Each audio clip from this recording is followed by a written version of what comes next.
Hi friends, చింత చిగురుతో చాలా టేస్టీగా కర్రీ ఎలా తయారు చేసుకోవాలో చూపిస్తాను. ఈ కర్రీ అయితే చాలా టేస్టీగా ఉంటుంది.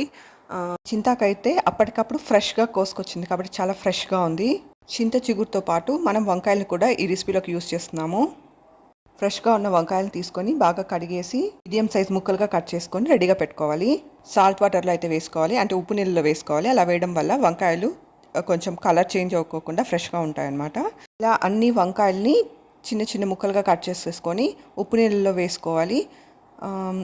పుచ్చులు లేకోకుండా మంచి వంకాయలని తీసుకొని, లేతగా ఉండే వంకాయలు ముదురు వేసుకుంటే బాగుండదు. లేత వంకాయలని బాగా కట్ చేసుకొని రెడీగా పెట్టుకోవాలి. ఆ తర్వాత ఒక 3-4 దూర టమోటోల్ని కట్ చేసుకొని రెడీగా పెట్టుకోవాలి. ఒక ఉల్లిపాయను కూడా మీడియం సైజ్ ముక్కలుగా కట్ చేసుకొని రెడీగా పెట్టుకోవాలి. ఇవైతే మనం కర్రీలోకి యూస్ చేస్తున్నాం అనమాట. ఇలా తీసుకున్న చింతాకును కూడా వాటర్లో వేసేసి బాగా కడిగేసుకోవాలన్నమాట. వాటర్లో వేసి బాగా కడిగాక ఇదైతే మనం కర్రీలోకి యూస్ చేస్తాము. పచ్చిమిర్చిని కూడా కడిగేసి రెడీగా పెట్టుకోవాలి. ఒక కుక్కర్ తీసుకొని కొంచెం ఆయిల్ వేసి, ఆయిల్ వేడయ్యాక అందులో కొంచెం వడియాన్ని వేసి, వడియం బాగా వేగాక అందులోకి మనం ఇప్పుడు కడిగి పెట్టుకున్న పచ్చిమిర్చిని వేసుకొని బాగా వేయించుకోవాలి. పచ్చిమిర్చి బాగా వేగాక అందులోకి మనం ఆల్రెడీ కట్ చేసి పెట్టుకున్న వంకాయ ముక్కలను వేసుకొని బాగా ఫ్రై చేసుకోవాలి. వంకాయ ముక్కలు మీడియం టు లో హీట్ మధ్యలో పెట్టుకొని బాగా ఫ్రై చేసుకోవాలన్నమాట. ఇవి ఎంత బాగా ఫ్రై అయితే కర్రీ అంత బాగా టేస్టీగా ఉంటుంది. పచ్చిగా అయితే ఉంచకండి, బాగా ఫ్రై చేసేసేయండి. ఇలా బాగా ఫ్రై చేశాక అందులోకి మనం ఆల్రెడీ కట్ చేసి పెట్టుకున్న టమోటో ముక్కల్ని, ఉల్లిపాయ ముక్కల్ని వేసేసి బాగా ఫ్రై చేసుకోవాలి. చింతపండు కొద్దిగా తీసుకొని నానబెట్టుకోవాలన్నమాట. కొంచెం పసుపును కూడా వేసుకోండి ఇందులోకి. పసుపు లేకోకుండా వంట అసలు చేయకూడదు. పసుపు వల్ల చాలా హెల్త్ బెనిఫిట్స్ కూడా ఉంటాయన్నమాట. యాంటీబయోటిక్గా యూజ్ అవుతుంది, యాంటీసెప్టిక్గా కూడా యూజ్ అవుతుంది అనమాట. చూసారు కదా, ఇక్కడైతే వంకాయ ముక్కలు బాగా వేగిపోయాయి అనమాట.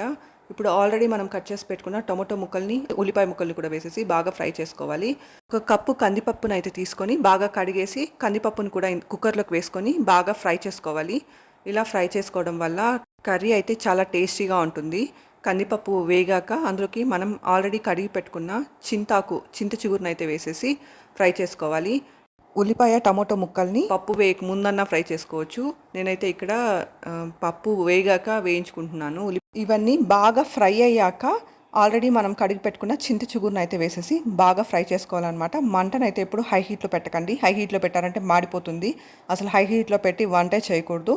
మీడియం టు లో హీట్ మధ్యలోనే వంట చేయాలి. మీడియం టు లో హీట్ మధ్యలో పెట్టుకొని ఇవన్నీ బాగా ఫ్రై చేసుకోవాలన్నమాట. కొద్దిగా చింతపండును అయితే వేసుకోండి. కొద్దిగా చింతపండు వేయడం వల్ల ఈ కర్రీ చాలా టేస్టీగా ఉంటుంది. మరీ ఎక్కువ వేయకండి, కొంచెం వేస్తే సరిపోతుంది. వేసేసి కొంచెం ఫ్రై చేసుకున్నాక ఆల్రెడీ మనం కడిగి పెట్టుకున్న చింత చిగురును వేసేసి కొంచెం సేపు ఫ్రై చేసుకున్నామంటే చింత చిగురు కూడా ఫ్రై అయిపోతుంది అనమాట.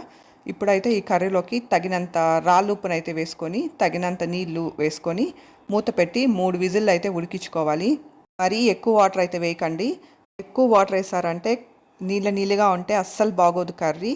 కొంచెం వాటర్ వేసుకొని పప్పు ఉడకడానికి సరిపడా వాటర్ వేస్తే సరిపోతుందన్నమాట. కొంచెం ఇది మరీ తిగ్గా లేకోకుండా మరీ తిన్గా లేకోకుండా అలా ఉంటేనే ఈ కర్రీ బాగుంటుంది. సరిపడా ఇవి ఉడకడానికి సరిపడా వాటర్ అయితే వేసేసి మూత పెట్టి 3 విజిల్ ఉడికించుకుంటే పప్పు, వంకాయలు ఇంకా చింత చిగురు అన్నీ ఉడికిపోతాయి అన్నమాట. ఇప్పుడైతే మూత పెట్టేసి 3 విజిల్ ఉడికించుకొని కుక్కర్ చల్లారాక మూత తీసి చూసారంటే పప్పుతో పాటు చింత చిగురు, వంకాయలు అన్నీ బాగా ఉడికిపోతాయి అన్నమాట. ఇప్పుడైతే గరిటతో బాగా కలిపేసి ఒక గుత్తిని తీసుకొని గుత్తితో బాగా వెనిపేసేయాలన్నమాట. కొంచెం వాటర్ ఉందనుకోండి ఎక్స్ట్రా, ఒక వెజల్లోకి తీసేసుకోండి. అప్పుడైతే వెనపడానికి చాలా ఈజీగా ఉంటుంది. ఇప్పుడైతే ఒక పప్పు గుత్తిని తీసుకొని బాగా వెనిపేసుకోవాలి. ఇలా వెనిపేసుకుంటే వంకాయలు కూడా బాగా మెరిగిపోతాయి, పచ్చిమిర్చి అన్నీ బాగా మిక్స్ అవుతాయి అన్నమాట. సో ఈ కర్రీ నెయ్యి వేసుకొని తిన్నారంటే చాలా చాలా టేస్టీగా ఉంటుంది. రాగి ముద్దతో పర్ఫెక్ట్ కాంబినేషన్ అనమాట. ఇందులోకి నెయ్యి వేసుకొని తిన్నారంటే ఇంకా ఎక్స్ట్రా ఆర్డినరీగా ఉంటుంది. ఒకసారి ట్రై చేసి చూడండి. దీంట్లోకి అయితే సైడ్ డిష్గా మేమైతే ఆకుకూర ఫ్రై చేసాము. Thank you for watching.